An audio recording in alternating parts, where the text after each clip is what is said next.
cybersecurity, for example, when we're talking about the Internet of Things and the regulation of the characteristics of these devices.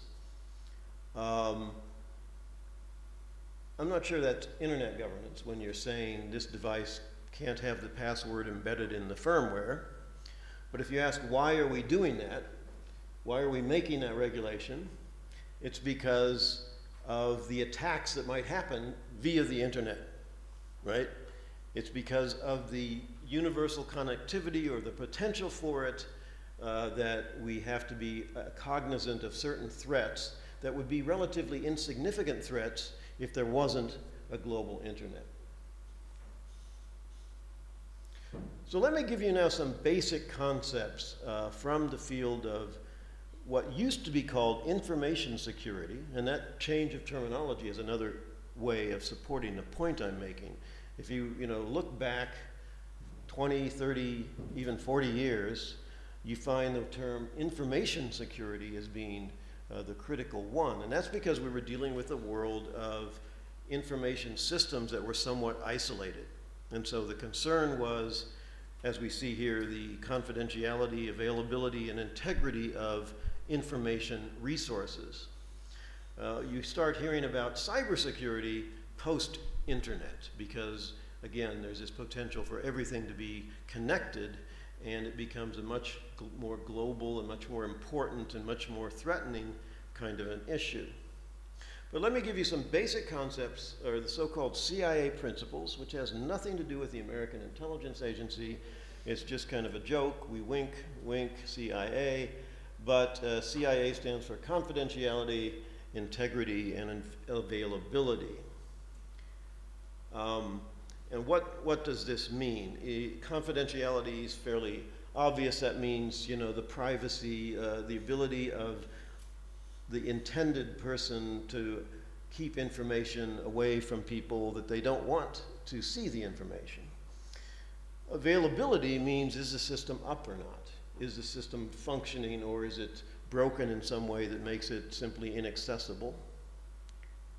And integrity is, has the information been messed with, or is it corrupted in some way, in a way that is, has bad effects upon the actor? And we'll talk more about these principles. Now, since these classic information security principles were put into place for the last 30 or 40 years, we now have some people talk about the augmented principles. And then they start talking about issues related to authentication and authorization. Authentication refers to the ability to determine that you are who you say you are. So when you log into a system and you enter a password, the system is taking that password as verification or authentication of the fact that you are actually who you are logging in as. And then similarly, your fingerprint on your iPhone, if you have one that does that, is a form of authentication. Authorization means once you have gained access, what rights of access or what privileges do you have? Can you look at files? Can you modify them? Can you download them or just look at them? This is what authorization is about, what you can actually do once you've gained access to an information system. And non-repudiation is a somewhat more complicated process, concept. But that means that in your records, if you have a record of something happening and it looks like you did something in this information system, well, it's normal. I mean, the point is, can we be confident that you actually did that you cannot repudiate or refute the fact, like what you just did, that you did it? So that's kind of what we mean by non-repudiation. There are technical features built into the recording process that would say, oh, somebody else actually could have done that by spoofing her identity. Is that concept clear? Okay. And auditability means, well, this also pertains to records. Do you actually have the capability to go back and look at what happened, and do you have accurate records that allow you to see what happened that may have led to an incident or a break-in?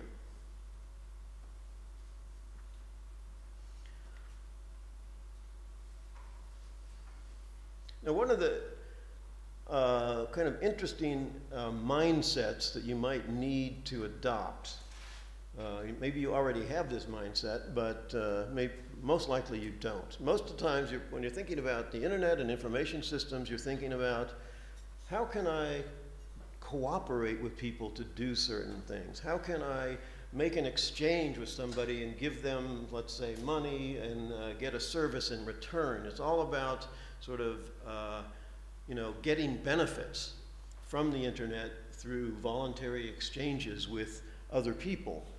But in the security mindset, you completely have to throw that away. You have to adopt a kind of nasty, or what we call an adversarial mindset, where you're thinking not about what good things can I do with this, but how can I break into this? What's all the nasty things I could do with this protocol? How could I make it behave in a way that nobody wants it to behave, but which serves my interests? So if a person with an adversarial mindset is looking at this room and they want to do harm to us, they're not looking at how well this room is air conditioned, or how good the acoustics are, or how comfortable your chairs are. They're looking at, if I knock out that pillar over there, will the whole thing collapse on their heads?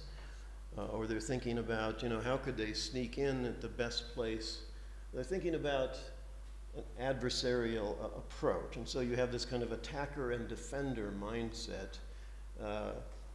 And that's really a fundamental to the whole cybersecurity issues. It comes up when you're designing a protocol. You can't just say, oh, this protocol works. It does it very fast, very efficiently. No, you have to also think about, if some bad guy did this and tweaked that, they might be able to make this protocol do all kinds of horrible things to people using it. So that's one of the basic concepts of cybersecurity. So let's define an attack. Now, this is a word that some people play fast and loose with. I've seen some stuff from the U.S. Defense Congress, actually, that said something like, our government information systems are attacked 7 million times a day. Well, what do they mean by an attack? So it turns out what they mean is that there is some kind of an automated probe that is looking at their system to see where they can break in. It's not that they're actually attacked 7 million times, or that there are 7 million bad guys out there attacking us. That's crazy stuff. So an attack we'll define as an action against an information system intended to disable, damage, or destroy. This could be a denial of service, it could be to erase or corrupt data, or it could be to damage or destroy physical systems controlled by the information system. Exploitation is not the same as an attack. You're not trying to disable, damage, or destroy. You're actually trying to use the system, like a parasite feeds on its host. So an unauthorized party gains access to a system and controls its resources for unwanted purposes, purposes that the other person didn't want them to do. So that might mean exfiltration of valuable or sensitive data, stealing credit card numbers or stealing intellectual property. It might mean unauthorized use of system resources. For example, a botnet is essentially secretly using your computer to send out spam. That's an exploitation rather than an attack. Or you might be surveilling confidential information.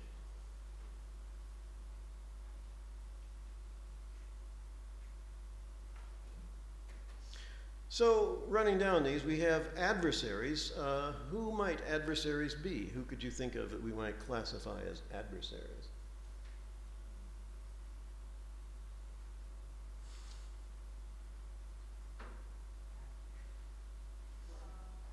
that's the generic term everybody likes to use. Oh, hackers did this. Hackers. Well, let's be more specific. Who is it likely to be? What do they want? It depends on their goal, but anyone who wants to intentionally hurt your system or gain some access to your data, which regarding to stop your business or eavesdropping something. Okay, that's good. You're trying to come up with kind of a conceptual definition, but I'm trying to be a lot more kind of boring and specific. So it's like nation states might be an adversary. Criminals, might be an adversary. Insiders might be an adversary. If you're doing, what's that? Intelligence agencies, which would kind of qualify as nation states, but a subset of that. Unsatisfied employees can be. Yeah, that would be an insider attack. People talk about that. And again, if you have this adversarial framework, you're not just thinking about, the Russians. You might be thinking about that, 14-year employee that you just fired. You have to think about that, right? What's that? Crackers and hackers. So it could be pranksters, they may just want to mess you up for the fun of it. Or it could indeed be criminals who are after something that they can steal that is of significant value.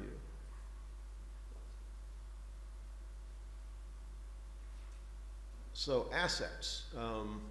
What are you trying to protect? How valuable is it? How much are you willing to invest to protect it? This is another thing to think about. My password on my brokerage account is a lot more complicated and banks than the ones for my LinkedIn account, I suppose the LinkedIn account could do significant reputational damage if the wrong people got their hands on it and started sending out weird messages. But fundamentally, I'm making an assessment that that's less of an issue than my money.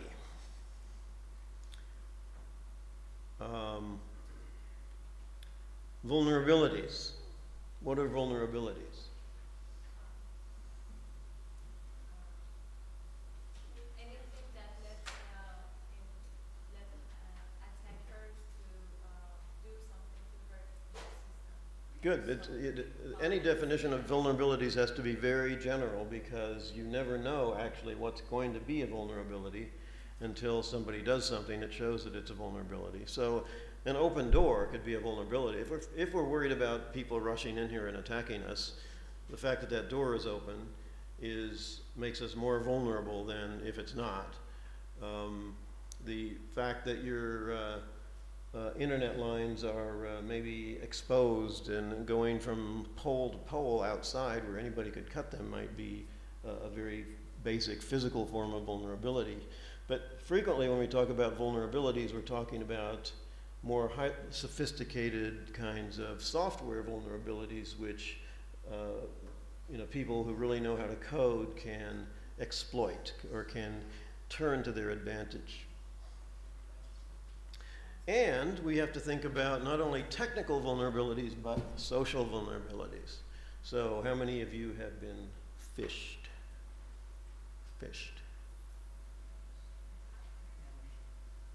Never? Really? I want to be part of your internet. We have received so many spam emails, but we don't know if we were an actual victim or not. Oh, you don't click on the little link or anything? Yeah, we do sometimes. But we don't know how it ended. Well, I do an exercise with my class in which I create little teams of 3 or 4 people, and I ask the students to develop a phishing message. And you'd be amazed at how, these are just like introductory course students, how clever and how realistic their phishing messages can be. It's like, for example, somebody came up with an Uber a mess. When you ride Uber or Lyft, you get a message after the ride. I don't know if you have those services here, but It says, you know, your trip with so-and-so, and it shows you the little map, and it shows you the cost of the trip, and it might ask you whether you want to tip them or something like that. So, so one group came up with an Uber message. They could easily copy the logo of Uber and make it look exactly like an Uber message. And it said, your ride with, you know, Joseph on May 9th. And they were careful to pick like a weekend, like a Sunday, because lots of college students go out on Saturday or Friday night. And it said that the cost was something crazy like $97. So they figured the person would see that, and then they would click on this link to protest, and then they would get a login screen, and then they would reveal their password and account number for Uber. So that's obviously, that's what we call social engineering. That is a deception that is not technical vulnerability. And those are actually now widely perceived to be the worst kinds of vulnerabilities, because they're not, you know, you can't install technology to fix them. But you can train the employees to raise their awareness Facebook. That's right. You can train people. They're almost as good as dogs. They, yeah. It's actually a really simple concept that anybody can trick somebody else to fall into the trap. For example, me and a group of my classmates, when we were in the first year of my bachelor degree, we used to practice just for the fun of it. So the thing was that we copied the source code of the Facebook login page, and we hosted it in a pre-configured hosting service, and just directed the target of the text boxes and the login button to another file of our own logging. So just to prank our classmates, we sent the link through the message and told them that we were starting a Facebook page, and to start a page we have to get at least 20 likes before the page starts. So they thought maybe that's the true, and maybe that's the trick. So they clicked the link, they were redirected back to the login page of the Facebook, but actually that wasn't the Facebook's page, that was the page we modified. So when they thought that maybe they're logged out, they used to enter their username and password and just log back to the page, and they would be just redirected to their login to their own Facebook timeline. So we could easily cache their username and password. But no misuse of information was that. The next day we just told them that you have to change your passwords. They have been missing. But you still have publicly confessed a crime, and the police will be waiting for you as you step outside, and it's only a misdemeanor since you didn't actually use it, but we'll see you in jail. We'll all visit you. But yeah, that is one of the biggest vulnerabilities. So threats, what is a threat? Well, this is like a composite term, meaning adversaries using exploits to take advantage of vulnerabilities. So if you're doing a threat assessment of your overall environment, then you have to look at all 4 of these above things to determine, you know, what is your threat or threat level. And of course, we have this famous problem of the known threats, the ones that you know about and can prepare for, and the unknown threats, where you really just don't have any idea something's going to happen until it happens. So here's where we were before. I have a list of adversaries. Insiders, criminals, vandals, hacktivists, nation states, war, and business competitors. All of these can be considered categories of adversaries that you might worry about if you're trying to prepare some kind of strategy for reducing your cyber risk. Now, for most of us, you know, other nation states are not probably perceived as a big adversary individually. I mean, actually, in this part of the world, maybe that's not a true statement, but you know, if I'm the NSA, I'm deeply worried about other nation states. If I'm, you know, a university professor sitting at, you know, Pennsylvania State University, I'm probably not worried about China or Russia going after me personally unless there's something I'm doing that would call me to their attention. But I might be worried about criminals, and I might be worried about vandals, and you know, you really have to put each of these in a different category in terms of what you think they can do to you and what you might do to prepare for them. Another thing, when you're talking about cybersecurity from a governance perspective, I think you have to be very careful to talk about what level of threat you're talking about. So at the micro level, you have kind of the individual computer or household security in which you're dealing with economically motivated criminals and exploiters. And in that case, you know, what's at risk is basically your own personal facilities, your own resources, maybe your money, but if something bad happens, it's affecting you and not necessarily very many other people. Then you have the organizational level where, let's say, you're dealing with a business enterprise that has an extensive network connecting all their employees and their suppliers and so forth. So then you have a broader set of assets at risk.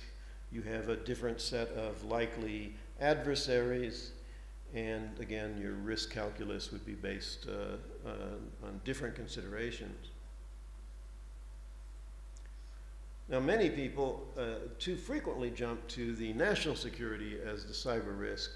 In other words, in this point, you're actually saying that somehow cyber issues are going to actually undermine the entire stability of an entire country, okay? So actually, very few risks actually rise to this level. But obviously some do, and again, the set of adversaries here would be other nation states, organized terrorists, or some kind of internal civil unrest which would pit different groups in society against each other in a way that might turn violent. But it's really small and unlikely that most kinds of cyber attacks will affect national security, even though people like to appeal to national security in this environment.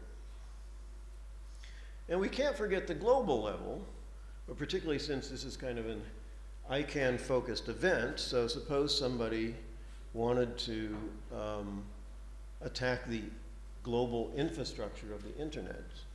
Again, it would be very difficult, but if they did succeed in doing that, their motive might be some kind of terrorism, or it might just be pure vandalism.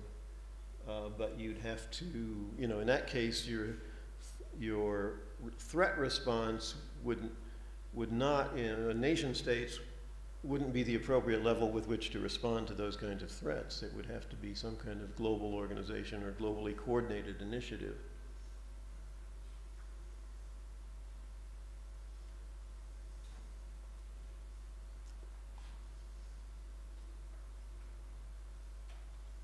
So now I'm going to take you through some very specific examples. I put these into different categories. We have cyber crime, we have cyber espionage, we have cyber sabotage. I think there actually are no real examples of cyber war in which countries are actually at war with each other via purely cyber means. We haven't reached that point yet, frankly. And again, that's another overused word. People talk about war and cyber war when what they're really talking about is some low-level attack, or maybe they're talking about, you know, Russia and US, and they're talking about info war. be careful with that kind of terminology. War means something very specific in politics and in foreign relations. And if, you know, Russia does something that sort of sends messages that are intended to alter the political climate in the U.S.,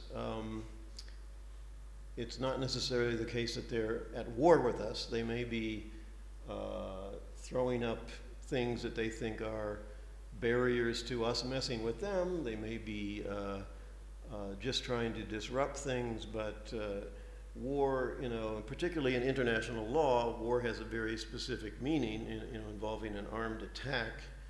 And the kinds of responses that you would make to a war, to an armed attack, are very different from the kinds of responses you might make to some irritating forms of interference.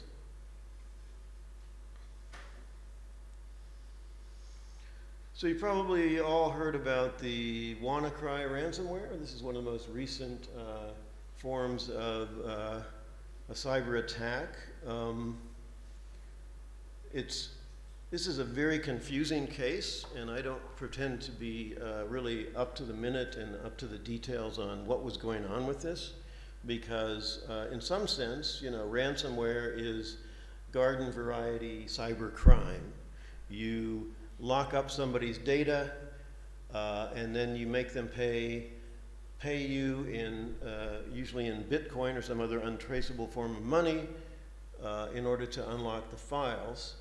And you run off with a few $1,000s, and if you can scale this up to hitting, you know, several thousand people and they all pay you, then that's a pretty good business model. However, in the case of WannaCry, it's hard to find evidence that hardly anybody paid this, and the US government has been attributing this attack to North Korea, which is interesting because it's not clear what North Korea gained by doing this. Certainly not very much money. So it's kind of mysterious what exactly happened here. Adding to the mystique around this case, we may have also heard that one of the malware experts who figured out how to turn off WannaCry was recently arrested for being the developer of the Kronos malware, which is banking malware designed to get you know, your account IDs and passwords. So there are underground markets for this kind of cybercrime which have been fairly well developed in the last 10 or 15 years. You have forums where you advertise things for sale, you trade stolen credit card numbers and so on and so forth. So the Kronos malware was advertised for sale on a Russian malware forum for $7,000, and it is distributed by means of spam as a file attachment. If you click on the attachment, it contains a Trojan. A Trojan is an exploit that takes an innocent-looking software process and uses it to insert something malevolent into your system, which can then be exploited by somebody outside when it receives appropriate commands.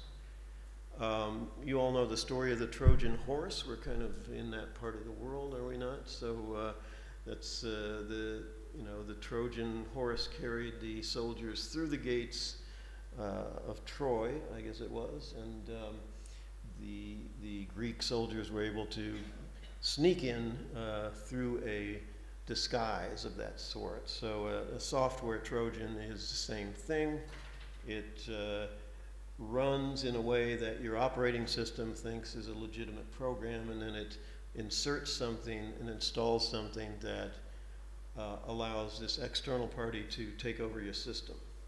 So anyway, Marcus Hutchins, who was considered the hero of the WannaCry ransomware incident, was arrested, and I have no idea, I know people in the hacker community who think this is crazy, he couldn't possibly have done this, and apparently the US FBI thinks he is a garden variety criminal who developed this Kronos software.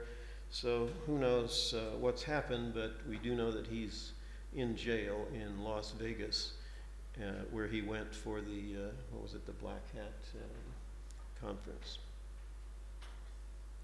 Spearfishing, we've already talked about fishing.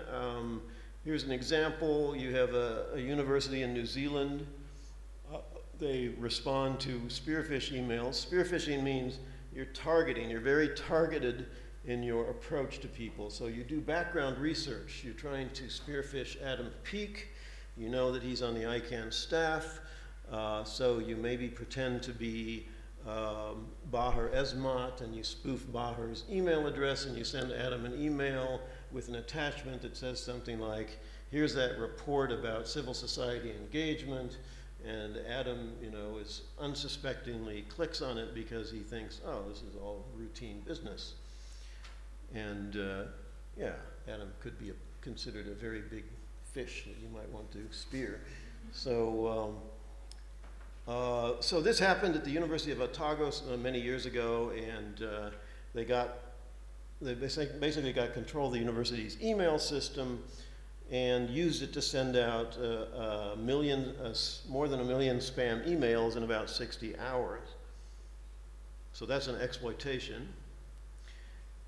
And of course, this set off all kinds of spam alerts around the world, and everybody stopped accepting email from the University of Otago, so the damage was beyond just the fact that they were, you know, fished. They were then basically all of the university's email system was undermined.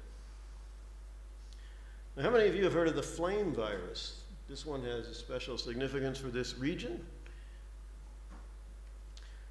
The geography of the targets, as we say, and the complexity of the virus suggests that this was a nation-state-sponsored attack, and the NSA, CIA, and Israeli military are suspected. So what does the flame virus do? It spoofs a Windows update. Now, this is a really scary thing, yeah. Is it different from Stuxnet? Yes. It's not about nuclear reactors. It is about spying on you. It activates your microphone and webcams, it logs your keystrokes, and it collects screenshots. So if you want to watch somebody and they have the Flamin virus installed, then you've got all kinds of weapons at your disposal. What? Zeus is about getting bank credentials. Kronos is actually considered by some to be a next generation of Zeus. This is designed to spy on people. I mean, obviously, both of them might log your keystroke credentials, but this, you know, goes for the microphones and webcams, and is really about spying rather than identity theft. But again, the scary thing about this virus was that the payload, the exploit, involved spoofing a Windows update. Now, how many of you have Windows machines? So what is it, every Tuesday you get this? You don't update? Well, then you would have been susceptible to the WannaCry virus, right? Possibly. So if you can, so these updates are supposed to be protected by digital certificates, and in order to spoof one of these certificates, you have to have fairly sophisticated capabilities. In other words, I think either in the Stuxnet case or this case, literally you're talking about breaking into the office of one of these companies and getting stuff, or you're talking about cooperation between the company and the spy agencies. Now, Microsoft will jump up and down and scream and swear until they're red in the face that they would never do this.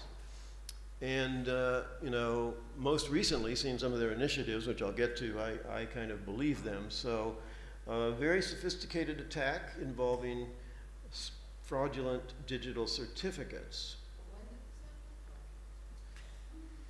It was identified in May 2012 when Kaspersky Lab was asked by the ITU to investigate reports of a virus affecting Iranian oil ministry computers. So, you've probably heard, or maybe you haven't, you know, the Kaspersky is kind of on the outs in the US now. The NSA has been raising lots of questions about them. They're Russian, they don't like them, they might have back doors, they might be helping the Russian ministry by installing all this security software. Kaspersky denies this, but you can see seeds of attention here in that the flame virus was identified by Kaspersky some time ago. So it was propagated by removable media or Bluetooth. And these little circles show the number of incidents of it discovered in various countries. And now we get to the famous Stuxnet. And this one, if you really are interested in this stuff, particularly the computer science-oriented people, they have dossiers or you know, these classifications in which they analyze what's going on, and you can read all about it at that link. It's by Symantec Analysis. So the purpose here was quite interesting. Stuxnet was meant to be a very, very targeted attack that was designed not to destroy, but to kind of you know, not to destroy the nuclear program, but to sort of confuse it and slow it down by you know, making him spin too fast and run out of control and then damage the centrifuge. And at the same time covering up lots of information about what was happening so that the engineers in Iran couldn't really figure it out. Now, the important thing is, again, you can't think of this as some kind of little script kiddie writing a program that somehow, you know, brings down the country, you know. This required years of work to develop. It's actually quite interesting the extent to which this worm tried to conform to international humanitarian law. They actually tried to limit, although they failed, they tried to limit collateral damage. They scanned the system to make sure they were in the right place before they propagated, so they didn't try to just indiscriminately attack. This is one of the tip-offs that said it probably came from the US because there seemed to be some kind of an effort to conform to international law. And there's a very interesting film about Stuxnet in which they go into detail, and it suggests, of course hard to confirm this, but it suggests very strongly that the NSA believed that the reason it escaped was because the Israelis released it in ways that had not been agreed upon by the US. But this is all kind of speculation and not really that relevant. I think the point here is that if you're going to, so what we have here is a worm that's interacting with the physical system. So that's scary in the sense that, okay, what about electrical power plants? What about dams? What about bridges and those kinds of things? But what's somewhat reassuring is that no ordinary, you know, script kiddie could do this. This required lots of background intelligence. It had to exploit 4 different vulnerabilities, 2 0 days that they got through stolen digital certificates. They had to know a lot about the programmable logic controller of the particular machinery is used. They had to create an artificial simulation of the Iranian centrifuges and the laboratory conditions and run it and test it.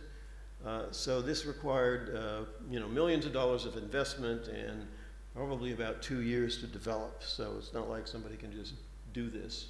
And then ultimately, you know, it only affected the Natanz nuclear facility. It didn't affect all of them, and it certainly didn't end the nuclear program. What's interesting about it, you know, it did escape in ways that it wasn't supposed to, as I indicated earlier.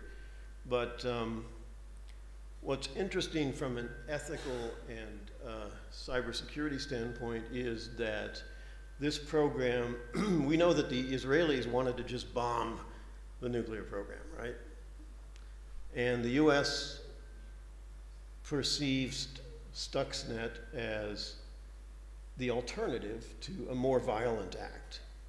So as bad and scary as you might think Stuxnet is, consider the alternative, right? If it did in fact serve as an alternative to bombing it, maybe it's good that we had cyber weapons, I don't know, but it's something to discuss. At the same time, it lowers the threshold for intervention, right? We would all think not twice, but 3 or 4 times before we go in and bomb something and start another war in the Middle East.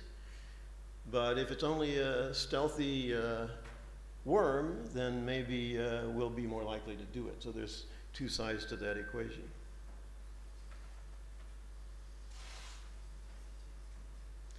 Well, here's some more information about that. Sorry, which year was that? I can tell you. It was basically, I think, discovered in 2010. So that means it was in the works probably from 2005 is what I've heard, but I don't know for sure. So there were other versions after this, I'm not so sure. Yeah, there were different versions of it. Yeah. So here's everything that had to go into the preparation of Stuxnet. They had the industrial control system schematics. They needed to set up a model environment. They had to compromise these digital certificates to sign the malware driver files, and they needed to be introduced into the target environment. We still don't know for sure how that happened, but we assume that maybe there was a contractor or a removable drive somewhere in there. Now here's another terminology. So we talked about we talked about exploits, and typically exploits are based on known vulnerabilities. But you can always do research and discover new vulnerabilities. And so a zero-day exploit is a newly discovered vulnerability which there are, 0 days between the exploitation of the vulnerability and the time the software vendors and system operators can fix it or defend against it. Whereas with most of them, the vulnerabilities or the exploits, they are known, and the vendor is either developing or has distributed a patch, and then some of us don't update our systems so they don't get the patches, so they'd still be vulnerable, but for many people, it's known what it does. So with a 0 day, it's unknown, and therefore it's kind of like a secret weapon, right? If you're the only one that knows about it, then you have an advantage if you're the first to use it. On the other hand, because it's secret, you don't know whether somebody else has already discovered it, maybe they already know how to defend against it. So this gets us into a really interesting dilemma of threat intelligence, which is what I call the disclosure debate. What do you do if you discover a vulnerability? You can tell the vendor, hey. Now, actually in the early days of this sort of process, people who would tell the vendor would get sued or arrested. So it wasn't a very good incentive system. You could tell the world. You could publish a paper and say, or you could go to Black Hat and say, hey everybody, I just discovered how to break into Apple's operating system and install bad things. And then of course the vendor is embarrassed into quickly developing a patch. But all the criminals out there say, oh, good, I can use that. In particular, I'm going to use it against him because he doesn't update his system. Or you can keep it secret, and you can sit there and say, I know how to break into any of your systems. When am I going to use it? Oh, I don't know. Just wait for the right time. So from a policy standpoint, you have a number of options. You have what's called the full disclosure option, which is sort of basically telling the world. You just discover it, tell everybody. As the vendor or as the as the person who found it. So you tell the vendor at the same time you're telling the world. And there's one research paper about this that shows that the use of these vulnerabilities by bad guys goes up and then goes down after it is fully disclosed. Because basically there's a period within which people haven't reacted, and then they are exploitable using this 0 day. There is a process known as responsible disclosure, in which you secretly tell the vendor, you give the vendor a particular period of time to react, and then later on the vendor announces the patch. And there are also organized markets for disclosure, or bug bounty programs. Have any of you heard of these bug bounty programs? So what is it? It's you basically say, hey, I'm Facebook, figure out a way to break into my system, and I'll give you $1,500 for every vulnerability you can discover.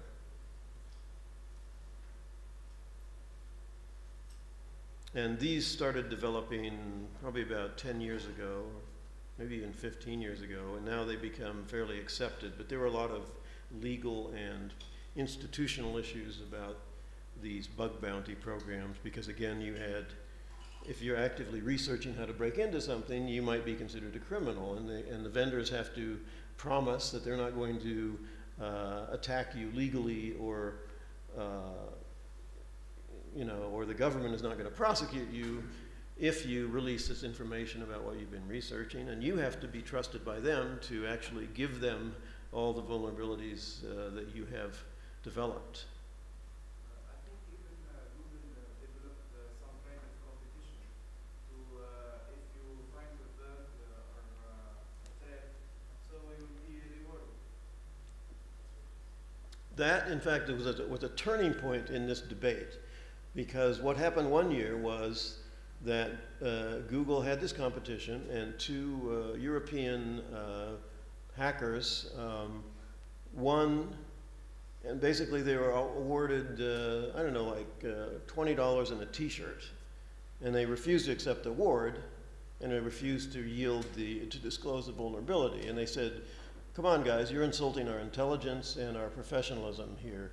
What we've done is worth thousands of dollars, and you're offering us a bloody t-shirt.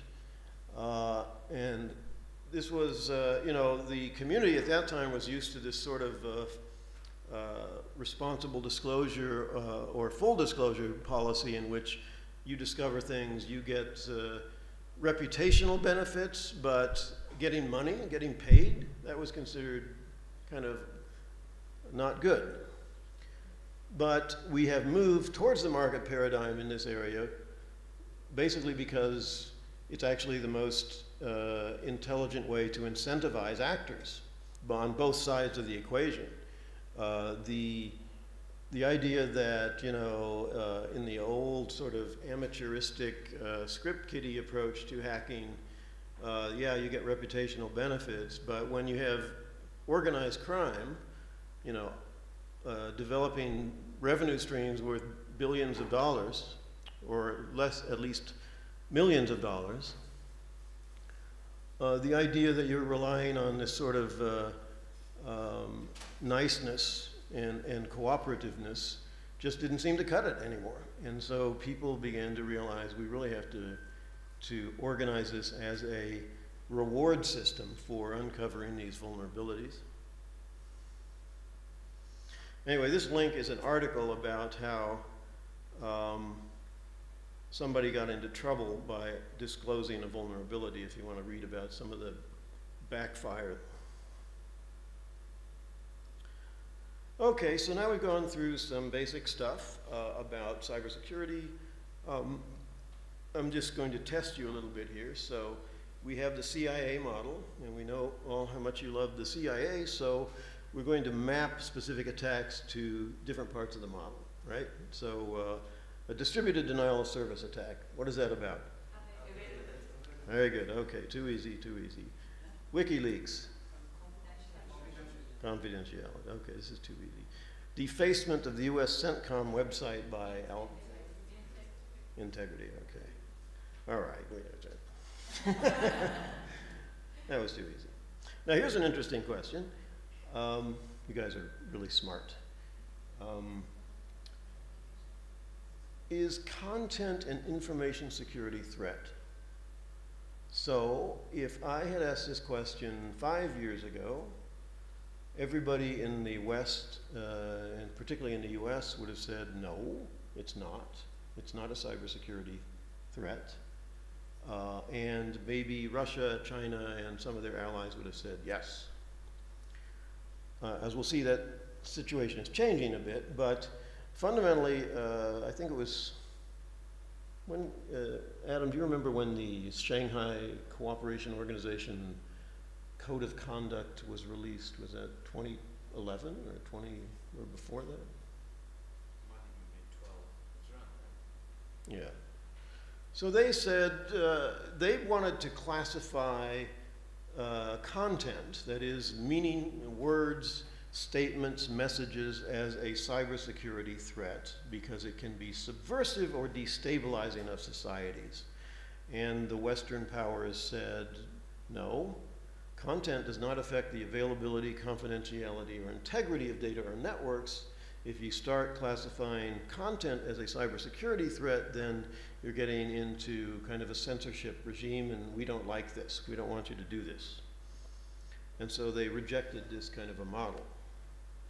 However, the US, I think almost unconsciously, has been backing into the other position, particularly regarding the use of Twitter and Facebook by terrorist organizations. So they have put a great deal of pressure on the social media platforms to take down ISIS accounts and messages, even though, literally speaking, in the US, First Amendment protections are very strong, so it's actually not illegal for you to say, I support ISIS in the US. You might be very unpopular in the US if you say that on Twitter, but it's not actually illegal. It's illegal for you to blow people up. It's illegal for you to urge people to blow up other people, but it's actually not illegal for you to say, I think ISIS is right. That's considered part of your freedom of expression. However, the pressure is being placed anyway on these social media platforms to filter and eliminate accounts associated with terrorists, and you'll find people in Europe and the US government who will defend that very strongly, and probably some of you would defend that strongly also.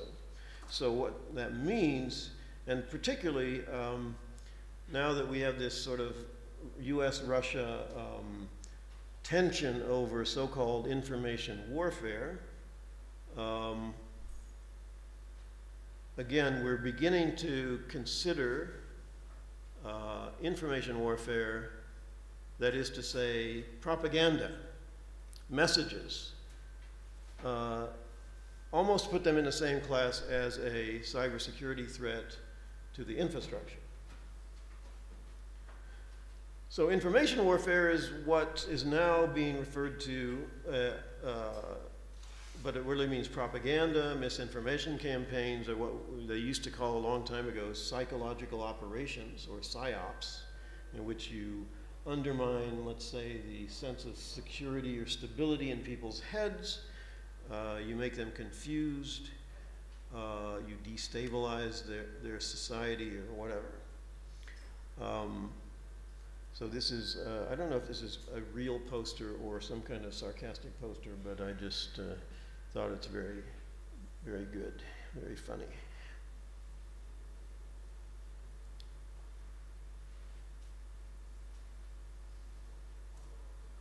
So let's now talk more at the institutional level. I hope I'm not going too slowly or too boringly. First thing to understand is that in many respects, cybersecurity is not a public good, it is a private good. Just like your house, okay? You don't want people to steal things from your house. You put locks on the door. And there are all kinds of ways in which you can put locks on your network, and just as you would put them on your car or your house. And in that sense, you are taking responsibility for securing your own property, and you're treating security as a private good, which means I pay the cost, I get the benefit. And there is a huge growth in the private cybersecurity services market.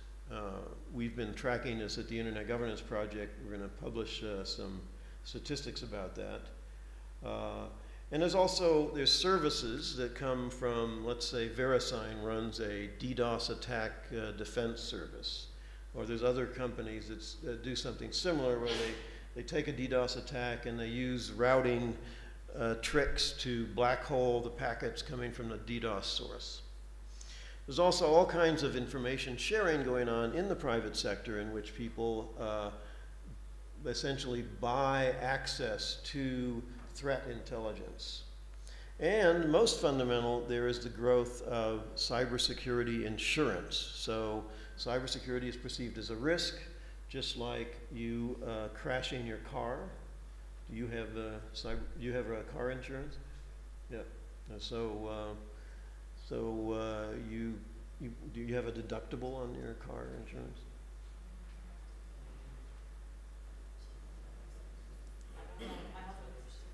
Okay, all right. So I have a deductible of $500. So this is like an incentive structure that the insurance company set up so that I just don't go to them every time I put a little scratch in my car. Whatever happens to the car, the first $500 I pay for, and if it's a really bad accident, and with today's cars, you know, a 10-mile-an-hour accident will produce $1,000 worth of damage, so, you know, they will pay anything above $500. That's called moral hazard, where the insurance can actually cause you to be less safe than you would be otherwise because you have insurance. But the point is that there's a market now for cybersecurity protection that is developing on various fronts. Wait a minute, that's not supposed to be there. What happened here? Well, I lost a slide here. That's weird.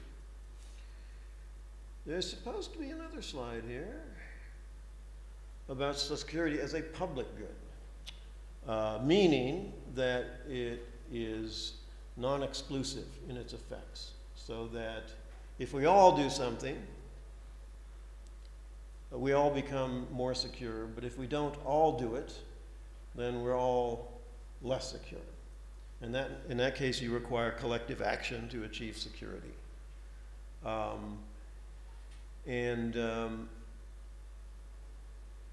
You can think of a biological model, an infection model, where you quarantine people in order to protect the public from being infected. And some people have argued for and against the public health model for cybersecurity. And if I had more time, I'd go into that, but I don't. Yep. Which one, or are they both true? Yes, they're both. They're both true. They're both going on at the same time. There are definitely public good and private good aspects to it.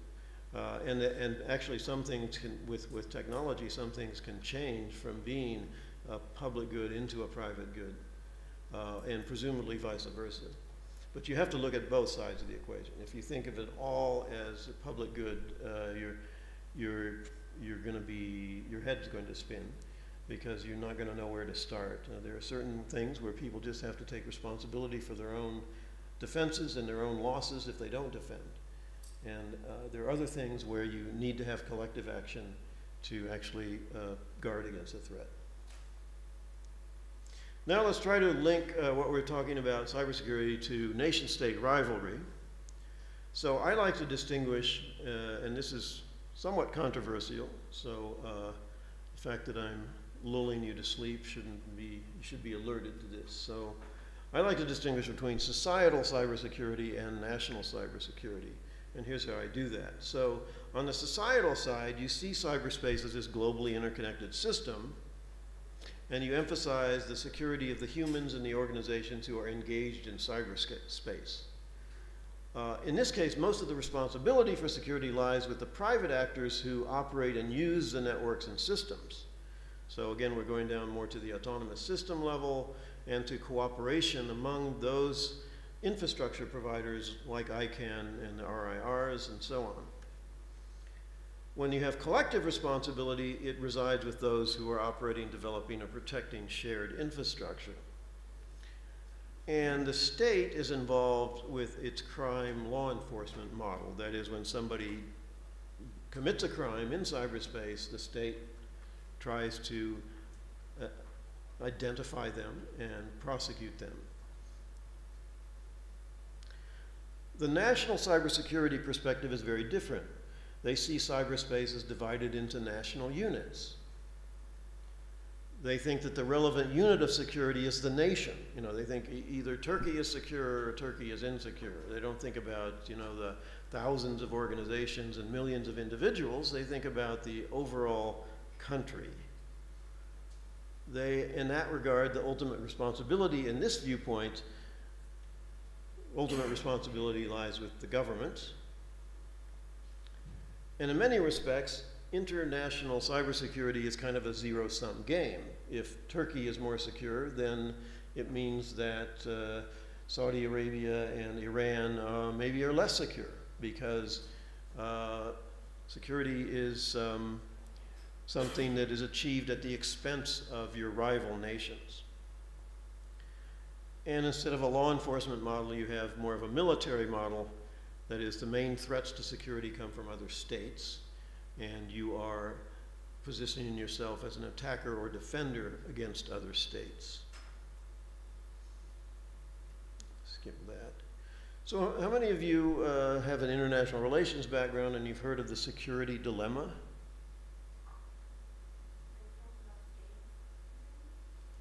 Well, this is a game theory sort of a presentation of it, but the security dilemma is basically more of the idea that when one government makes itself, tries to make itself more secure by being more powerful, its other states feel less secure, and so they take actions which strengthen or try to strengthen themselves, and that in turn makes the other state feel less secure, so you have this kind of bad cycle or instability. Now, most analyses of the security dilemma in pre-cyber, in other words, particularly in nuclear weapons, they said the security dilemma is strongest when the offense has an advantage and when it's very difficult to distinguish the intent of the external actor. And that makes sense.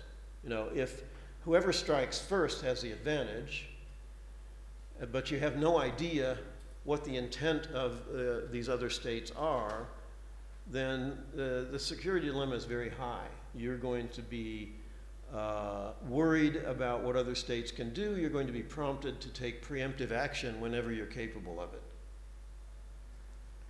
And in cyberspace, it is well known that the offense has the advantage. And it's almost impossible to know what other states are doing because it's all just bits and bytes, right? You don't really, you can't look, you can't send a satellite over Russia and see, oh, I see they're developing a zero-day exploit that attacks the Windows operating system. You can't see that. You might be able to see nuclear missile silos or see tanks, but you can't see their cyber capabilities. So you have a very strong security dilemma here. Now, there's a lot of stuff going on in this field, and I'm really skipping over stuff quickly now. The US and Russia have been talking about an international treaty on cyberspace since the late 90s. And the US has always resisted the idea of having a formal international treaty on cybersecurity with Russia and with anybody else. It's too bad there's nobody here from the US government to argue with me, but fundamentally I would just say, if you think you're stronger, why would you tie your hands? And I think the US thinks that it's stronger in the cyber domain, even though they're constantly complaining about attacks from Russia and China. I think when it comes to truly military capabilities in cyberspace, the US thinks of itself as having the upper hand in technology. And why would they want to enter into an agreement with states that they don't particularly like that would limit their ability to respond to do things? To have peace. Well, they're afraid that there won't be peace, and then they'll have their hands tied. But I understand what you're saying. I actually share your perspective. But that's the way it is, you know, realism in international relations, right? So, but the US will not go for a treaty, but they will go for what we call cyber norms. Now, I don't quite understand why they like norms so much and dislike treaties so much. And again, I would encourage you to ask, you know, State Department people from the US about that. But the point of the bottom line is they like norms, and so we have been developing cyber norms through this UN group of governmental experts in the past years. Although unfortunately, just recently, just within the last 2 months, there was a failure of the UN GGE to agree on their final report. And it's unclear whether the GGE is going to continue. However, they did develop some documents, which you can read, and I don't have time to go through, about what norms they have agreed on. Some of them are pretty obvious. I think they agreed that they're not going to attack hospitals' information systems. But I think that it broke down, again, on the issue of, do countries have the right to respond to a cyber attack using kinetic military capabilities? And the Chinese and Russians say no. We don't want that to happen because they feel weaker militarily than the US. And the US says, according to the laws of war, a cyber attack can be an armed attack, and therefore we have a response. We'll respond in a way we think is most appropriate. Maybe with missiles, maybe with cyber, whatever we think is appropriate, we will respond. I'm hoping this isn't the case that they can prove where the cyber attack came from. Well, that's the other issue here, is I kind of neglected this concept, but the issue of attribution is a key one in all of these debates, even at the level of cybercrime, but certainly at the level of the states.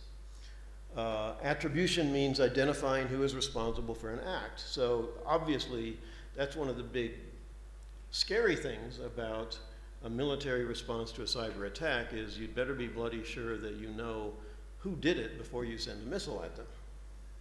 But similar problems occur with traditional military conflict as well. You know, you may not know exactly who attacked you. Wouldn't it be that, so if the US is dominant in cyber, whatever, weapons and such like, there is a sort of very much a pirate or militant group out there that is not as strong but also harder to target. So if Sony was targeted by North Korea, but not North Koreans but agents acting on behalf of North Korea, then those are almost impossible to attack. So the US, by attacking somebody, risks having all its dams and electrical power plants and all the things it can't protect. You can understand it cannot win because it doesn't know really who its opponents are. It may want to attack Russia. But there are people out there that it will never know who it wants to attack because they're just paid mercenaries and it could be a gang of other people. I mean, so the risk of attacking something is great because you. Well, that's definitely true. The risk is great, but the degree to which we can attribute is up to debate, and there's a huge research into this question at the moment. Anyway, there was how many of you have heard of the Tallinn Manual? This was a major international effort to apply the laws of armed conflict to cyberspace, and it's a very ongoing process, and the US and the Europeans are generally in accord with how they are structuring this. Another interesting initiative in this sphere is the Microsoft concept of a Digital Geneva Convention. The Digital Geneva Convention actually refers to 3 different initiatives of Microsoft. One of them would, in fact, be a formal international treaty binding states not to be aggressors in cyberspace, because Microsoft believes that state actors are now becoming more and more of a threat. Another is a tech accord that would commit private sector platforms not to collude with their state or any state that asks them to attack their customers. And a third is that they think we should create an independent international attribution organization that would be looked upon as the authority in settling cases of disputed attribution. So if you have a big debate about who did this, instead of the US government saying North Korea did it, and North Koreans saying we didn't do it, and the Russians saying yeah, the North Koreans are right, and the British saying no, the Americans are right, you would have this supposedly impartial and neutral attribution organization that would step in and try to settle the matter. Another element of this is export controls. How many of you have heard of the Wassenaar Agreement? This is a Cold War relic. It used to be called COCOM. It was an agreement among Western states to restrict the export of technology to the communist countries during the Cold War. And then after the Cold War ended, they kept it alive, and now they try to use it to prevent the export of technology to sanctioned countries, countries that the member states can agree are bad actors.